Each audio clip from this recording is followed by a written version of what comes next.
1921 ਦੇ ਵਿੱਚ ਜਦੋਂ ਮਹੰਤਾਂ ਦੇ ਕਬਜ਼ੇ ਸੀ ਆਪਣਾ ਗੁਰਦੁਆਰਾ ਸਾਹਿਬ, ਤਾਂ ਉਸ ਵਕਤ ਜਥੇਦਾਰ ਕਰਤਾਰ ਸਿੰਘ ਝੰਬਰ ਹੁੰਦੇ ਸੀ। ਉਹਨਾਂ ਨੇ ਅਰਦਾਸ ਕੀਤੀ ਸੀ। ਉਦੋਂ ਪਹਿਲਾਂ ਜਥੇਦਾਰ ਲਛਮਣ ਸਿੰਘ ਧਾਰੋਵਾਲ 200 ਸਿੱਖ ਕਰੀਬ ਲੈ ਕੇ ਇੱਥੇ ਪਹੁੰਚੇ ਸੀ ਤੇ ਇੱਥੇ ਉਹਨਾਂ ਨੂੰ ਮਹੰਤ ਨਾਰਾਇਣ ਦਾਸ ਤੇ ਉਹਨਾਂ ਦੇ ਜਿਹੜੇ ਬੰਦੇ ਸੀ ਚੇਲੇ ਉਹਨਾਂ ਨੇ ਸ਼ਹੀਦ ਕੀਤੇ ਸੀ।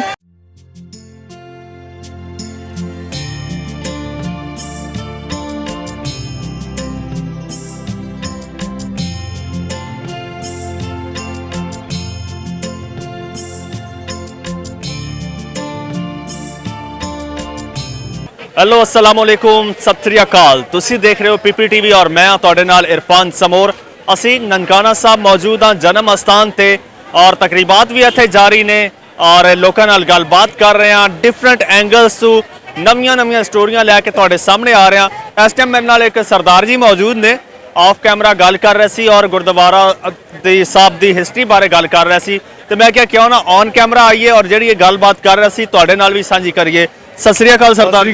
जी अब तुसी कोई हिस्टरी बारे गल कर रहे थी सी गुरुद्वारा साहब की आज़ादी बारे, वो इंसीडेंट जिहड़ा होया 1921 च, ਉਹਦੇ ਬਾਰੇ ਕੋਈ ਸਾਡੇ ਨਾਲ ਸ਼ੇਅਰ ਕਰੋ। हाँ जी, ये 1921 ਦੇ ਵਿੱਚ ਜਦੋਂ ਮਹੰਤਾਂ ਦੇ ਕਬਜ਼ੇ ਸੀ ਆਪਣਾ ਗੁਰਦੁਆਰਾ ਸਾਹਿਬ, ਤਾਂ ਉਸ ਵਕਤ ਜਥੇਦਾਰ ਕਰਤਾਰ ਸਿੰਘ ਝੰਬਰ ਹੁੰਦੇ ਸੀ।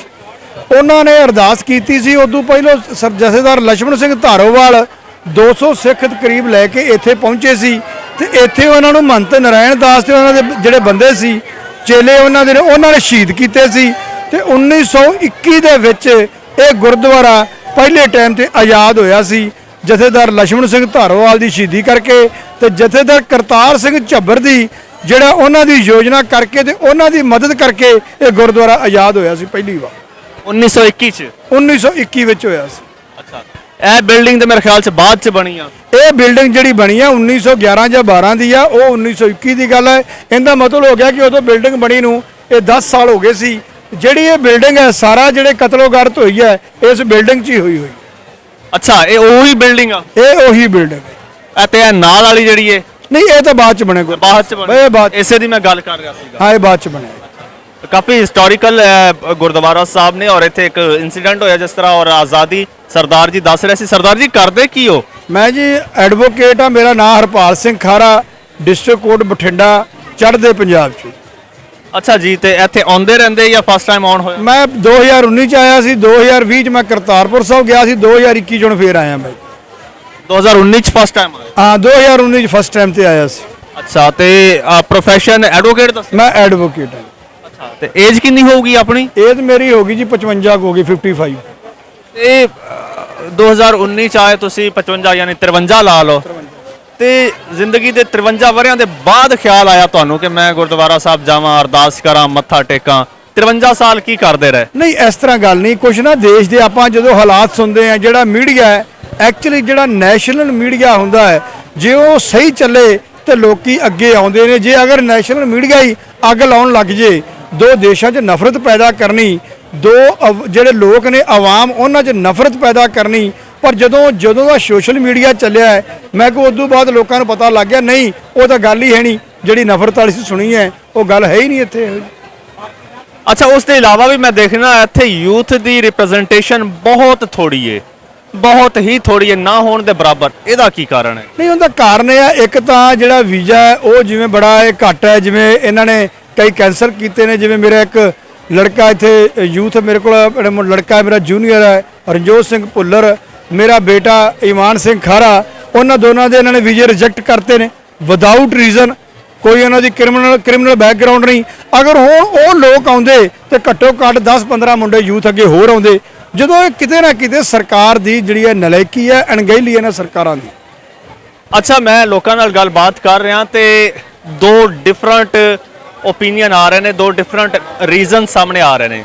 ਕੁਝ ਲੋਕਾਂ ਦਾ ਇਹ ਕਹਿਣਾ ਵਾ ਕਿ ਉੱਥੇ ਦੀ ਜਿਹੜੀ ਯੂਥ ਹੈ ਉਹਦੇ ਜ਼ਿਹਨ 'ਚ ਇੱਕ ਡਰ ਹੈਗਾ, ਮਾਈਂਡ 'ਚ ਡਰ ਹੈਗਾ ਕਿ ਅਗਰ ਪਾਕਿਸਤਾਨ ਅਸੀਂ ਚਲੇ ਗਏ, ਸਾਡੇ ਪਾਸਪੋਰਟ ਤੇ ਪਾਕਿਸਤਾਨ ਦਾ ਸਟੈਂਪ ਲੱਗ ਜਾਏਗਾ ਜਾਂ ਫਿਰ ਸਾਡਾ ਪਾਸਪੋਰਟ ਸਕੈਨ ਹੋ ਜਾਏਗਾ। ਤੇ ਪਾਕਿਸਤਾਨੀ ਚੂੰਕਿ ਦੂਜੇ ਮੁਲਕਾਂ 'ਚ ਬੈਨ ਨੇ, ਇਸ ਲਈ ਫਿਰ ਅਗਰ ਅਸੀਂ ਪਾਕਿਸਤਾਨ ਚਲੇ ਗਏ ਤੇ ਫਿਰ ਉਹ ਵੀਜ਼ਾ ਕਿਸੇ ਹੋਰ ਕੰਟਰੀ ਲਈ ਐਪਲੀਕੇਬਲ ਨਹੀਂ ਹੈ। ਇੱਕ ਇਹ ਆ ਰਿਹਾ ਵਾ ਓਪੀਨੀਅਨ। दूसरा आ रहा वा कि जनाब जी यूथ है, बजुर्गों को वड्डी एज के लोगों का तो वीज़ा लग जाता वा, ਯੂਥ ਦਾ ਯੰਗਸਟਰਸ ਦਾ ਵੀਜ਼ਾ ਨਹੀਂ ਲੱਗਦਾ। ਇਹਨਾਂ ਦੋਨਾਂ ਚੋਂ ਹਕੀਕਤ ਕਿਹੜੀ ਹੈ, ਰਿਐਲਿਟੀ ਕੀ ਹੈ? ਇੱਕ ਤਾਂ ਮੈਂ ਤੁਹਾਨੂੰ ਦੱਸ ਹੀ ਦਿੱਤਾ ਹੈ ਕਿ ਸਰਕਾਰ ਦੀ ਅਣਗਹਿਲੀ ਮੈਂ ਕਹੂੰਗਾ ਜਾਂ ਦਾ ਖਿਆਲ ਨਾ ਕਰਨਾ, ਯੂਥ ਦਾ ਵੀਜ਼ਾ ਰਿਜੈਕਟ ਹੋਣਾ।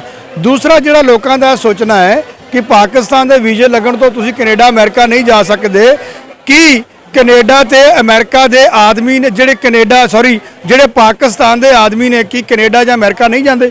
ਜੇ ਇੱਥੋਂ ਦੇ ਲੋਕ ਕੈਨੇਡਾ ਅਮਰੀਕਾ ਜਾ ਸਕਦੇ ਨੇ ਤੇ ਇੰਡੀਆ ਜਾਂ ਪੰਜਾਬ ਦੇ ਲੋਕ ਕਿਉਂ ਨਹੀਂ ਜਾ ਸਕਦੇ? ਸਿਰਫ ਇੱਕ ਇਹ ਜਿਹੜਾ ਨੈਸ਼ਨਲ ਮੀਡੀਆ ਹੈ ਇੰਡੀਆ ਦਾ, ਉਹ ਜਾਣ ਬੁੱਝ ਕੇ ਲੋਕਾਂ ਨੂੰ ਗਮਰਾਹ ਕਰ ਰਿਹਾ ਹੈ। ਹੋਰ ਕੋਈ ਗੱਲ ਨਹੀਂ, ਇੱਥੇ ਆਉਣਾ ਚਾਹੀਦਾ ਹੈ। ਨਾਲੇ ਸਿੱਖਾਂ ਦਾ ਜਿਹੜਾ ਗੁਰੂ ਨਾਨਕ ਦੇਵ ਮਹਾਰਾਜ ਦਾ ਜਨਮ ਸਥਾਨ ਹੈ, ਸਿੱਖਾਂ ਦਾ ਰਾਜ ਇੱਥੇ ਹੋਇਆ ਹੈ। ਮੇਰੇ ਦੇਖਣ ਸਾਨੂੰ ਪੰਜਾਬ ਨੂੰ ਤਾਂ ਖਾਸ ਕਰਕੇ ਇੱਥੇ ਸਾਰਿਆਂ ਨੂੰ ਆਉਣਾ ਚਾਹੀਦਾ। ਅੱਛਾ ਸਰਦਾਰ ਜੀ, ਅਸੀਂ ਸੁਣਨੇ ਆ ਆਮ ਤੌਰ ਤੇ ਤਾਸੁਰ ਵੀ ਦਿੱਤਾ ਜਾਂਦਾ ਹੈ ਕਿ ਇੰਡੀਆ 'ਚ ਬਹੁਤ ਜ਼ਿਆਦਾ ਤਰੱਕੀ ਹੋ ਰਹੀ ਹੈ, ਡਿਵੈਲਪਮੈਂਟ ਹੋ ਰਹੀ ਹੈ, ਇੰਡੀਆ ਬਹੁਤ ਡਿਵੈਲਪ ਕਰ ਗਿਆ ਵਾ ਆਈਟੀ 'ਚ, ਇੰਡਸਟਰੀ 'ਚ, ਲੋਕ ਜਿਹੜੇ ਨੇ ਬਹੁਤ ਐਡਵਾਂਸ ਨੇ, ਬਹੁਤ ਅਵੇਅਰ ਨੇ, ਠੀਕ। ਤੇ ਫਿਰ ਇਹ ਪ੍ਰੋਪੇਗੈਂਡੇ 'ਚ ਕਿਉਂ ਆ ਜਾਂਦੀ ਯੂਥ? ਸਭ ਤੋਂ ਜ਼ਿਆਦਾ ਅਵੇਅਰਨੈਸ ਤਾਂ ਯੂਥ ਕੋਲ ਹੁੰਦੀ ਹੈ ਔਰ ਫਰੈਸ਼ ਮਾਈਂਡਸ ਹੁੰਦੇ ਨੇ, ਲੇਕਿਨ ਫਿਰ ਇਹ ਛੋਟੇ ਗੱਲਾਂ 'ਚ ਪ੍ਰੋਪੇਗੈਂਡੇ 'ਚ ਕਿਉਂ ਆ ਜਾਂਦੇ ਨੇ? ਨਹੀਂ, ਜਿਹੜਾ ਸਾਡਾ ਸਿਆਸਤਦਾਨ ਹੈ ਉਹ ਬਹੁਤ ਤੇਜ਼ ਦਿਮਾਗ ਦਾ ਹੈ। ਦੇਖੋ, ਇਹਨਾਂ ਸਿਆਸਤਦਾਨਾਂ ਦੀ ਦੁਸ਼ਮਣੀ ਲੋਕਾਂ ਦੀ ਤਾਂ ਕੋਈ ਦੁਸ਼ਮਣੀ ਨਹੀਂ, ਪਰ ਲੋਕਾਂ ਨੂੰ ਸਮਝਣਾ ਚਾਹੀਦਾ, ਯੂਥ ਨੂੰ ਸਮਝਣਾ ਚਾਹੀਦਾ ਹੈ। ਤਾਂ ਹੀ ਜੇ ਅਸੀਂ ਇੱਥੇ ਆਏ ਆ, ਮੈਂ ਵਾਰ-ਵਾਰ ਇਹੀ ਲੋਕਾਂ ਨੂੰ ਕਹਿਣਾ ਕਿ ਦੋਨਾਂ ਦੇਸ਼ਾਂ ਦੇ ਆਪਸ ਵਿੱਚ ਲੋਕਾਂ ਦਾ ਕੋਈ ਦੁਸ਼ਮਣੀ ਨਹੀਂ, ਸਾਨੂੰ ਮਿਲਣਾ ਚਾਹੀਦਾ ਹੈ। ਜਿਵੇਂ ਕੈਨੇਡਾ ਤੇ ਅਮਰੀਕਾ ਦੇ ਲੋਕ ਇੱਕ ਦੂਜੇ ਨੂੰ ਮਿਲਦੇ ਨੇ, ਸਾਨੂੰ ਵੀ ਇੱਕ ਦੂਜੇ ਨਾਲ ਮਿਲਣਾ ਚਾਹੀਦਾ ਹੈ। ਇਹ ਸਿਆਸਤਦਾਨ ਦਾ ਪ੍ਰੋਪੇਗੈਂਡਾ ਹੈ। ਇਹ ਜਿਹੜੇ ਮੀਡੀਆ, ਨੈਸ਼ਨਲ ਮੀਡੀਆ ਹੈ, ਉਹ ਇਹੋ ਜਿਹੀ ਬਕਵਾਸ ਕਰਦਾ। ਇਸ ਤੋਂ ਸਾਨੂੰ ਬਚਣਾ ਚਾਹੀਦਾ ਹੈ। ਯੂਥ ਨੂੰ ਇੱਥੇ ਆਉਣਾ ਚਾਹੀਦਾ। ਅੱਛਾ, ਪ੍ਰਾਈਵੇਟ ਮੀਡੀਆ ਵੀ ਤੇ ਹੈ ਨਾ? ਦੇਖੋ, ਪ੍ਰਾਈਵੇਟ ਮੀਡੀਆ ਕਰਕੇ ਹੀ ਲੋਕ ਜ਼ਿਆਦਾ ਆਉਣ ਲੱਗੇ ਨੇ। ਅਗਰ ਸੋਸ਼ਲ ਮੀਡੀਆ ਨਾ ਕੰਮ ਕਰਦਾ, ਸੋਸ਼ਲ ਮੀਡੀਆ ਨਾ ਹੁੰਦਾ ਤਾਂ ਲੋਕਾਂ ਨੇ ਇਦੋਂ ਵੀ ਘਟਣਾ ਸੀ। ਅੱਛਾ, ਪੰਜਾਬ 'ਚ, ਚੜ੍ਹਦੇ ਪੰਜਾਬ 'ਚ ਕਾਫੀ ਸਾਰੇ ਪੰਜਾਬੀ ਚੈਨਲ ਵੀ ਹੈਗੇ, ਅਸੀਂ ਦੇਖਦੇ ਰਹਿੰਦੇ ਆ, ਤੇ ਉਹ ਕਿੰਨੇ ਕੁ ਪ੍ਰੋ ਪੰਜਾਬੀ ਨੇ? ਦੇਖੋ, ਜਿਹੜਾ ਸਾਡੇ ਉਧਰ ਪੰਜਾਬ ਦਾ ਆਪਣੇ ਇਧਰ ਸੋਸ਼ਲ ਮੀਡੀਆ ਹੈ ਉਹ ਜ਼ਿਆਦਾਤਰ ਸਹੀ ਚੱਲ ਰਿਹਾ।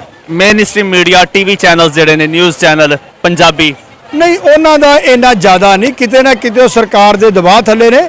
ਜਿਹੜਾ ਸੋਸ਼ਲ ਮੀਡੀਆ ਹੀ ਸਹੀ ਚੱਲ ਰਿਹਾ ਇਸ ਟਾਈਮ ਤੇ, ਉਹ ਸਾਰੇ ਦਬਾਅ ਥੱਲੇ ਨੇ ਸਰਕਾਰ ਦੇ। ਸੋਸ਼ਲ ਮੀਡੀਆ ਤੇ ਜੀ ਬਿਲਕੁਲ ਆਜ਼ਾਦ ਹੈ। ਦੇਖੋ ਹੁਣ ਤੁਸੀਂ ਸਾਡੇ ਨਾਲ ਖਲੋਤੇ ਹੋ ਸੋਸ਼ਲ ਮੀਡੀਆ ਰਾਹੀਂ। ਇਹ ਤਾਂ ਸਾਡਾ ਵੀਲੌਗ ਹੈ ਇਸ ਟਾਈਮ ਚੜ੍ਹਦੇ ਪੰਜਾਬ 'ਚ। ਬਹੁਤ ਸਾਰੇ ਪੰਜਾਬੀ ਭਰਾ ਵੇਖ ਰਹੇ ਨੇ ਔਰ ਹੋ ਸਕਦਾ ਤੁਸੀਂ ਵੀ ਫੋਲੋ ਕਰਦੇ ਹੋਵੋ ਪੰਜਾਬੀ ਪ੍ਰਚਾਰ ਚੈਨਲ ਨੂੰ। ਉਸ ਦੇ ਇਲਾਵਾ ਦੁਨੀਆ ਦੇ ਮੁxtਲਿਫ ਕੰਟਰੀਜ਼ 'ਚ ਜਿੱਥੇ ਪੰਜਾਬੀ ਰਹਿੰਦੇ ਨੇ ਸਾਰੇ ਫੋਲੋ ਕਰਦੇ ਨੇ ਔਰ ਇੱਕ ਛੋਟੀ ਚੀਜ਼ ਜਿਹੜੀ ਹੈ ਨਾ ਉਹ ਉਹਨਾਂ ਤੱਕ ਪਹੁੰਚਦੀ ਰਹਿੰਦੀ ਹੈ। ਔਰ ਇਸ ਦਫਾ ਇਹ ਮੁੱਦਾ ਸਾਡੇ ਸਾਹਮਣੇ ਆਇਆ ਔਰ ਅਸੀਂ ਕੋਸ਼ਿਸ਼ ਕਰ ਰਹੇ ਹਾਂ ਇਸ ਚੀਜ਼ ਨੂੰ ਜ਼ਿਆਦਾ ਤੋਂ ਜ਼ਿਆਦਾ ਹਾਈਲਾਈਟ ਕਰੀਏ, ਲੋਕਾਂ ਨੂੰ ਜ਼ਿਆਦਾ ਤੋਂ ਜ਼ਿਆਦਾ ਅਵੇਅਰਨੈਸ ਦਈਏ ਤਾਂ ਕਿ ਉਹਨਾਂ ਨੂੰ ਪਤਾ ਚੱਲੇ ਕਿ ਇਹ ਸਭ ਪ੍ਰੋਪੇਗੈਂਡਾ ਝੂਠ ਹੈ। ਲਿਹਾਜ਼ਾ ਤੁਸੀਂ ਵੀ ਇਸ ਬਾਰੇ ਗੱਲ ਕੀਤੀ, ਸਾਡੇ ਨਾਲ ਕਲੀਅਰ ਕਰ ਦਿੱਤਾ। ਉਮੀਦ ਹੈ ਯੂਥ ਮਜ਼ੀਦ ਕਲੀਅਰ ਹੋ ਗਈ ਹੋਏਗੀ। ਇਸੇ ਨਾਲ ਮੈਨੂੰ ਇਜਾਜ਼ਤ ਦਿਓ। ਰੱਬ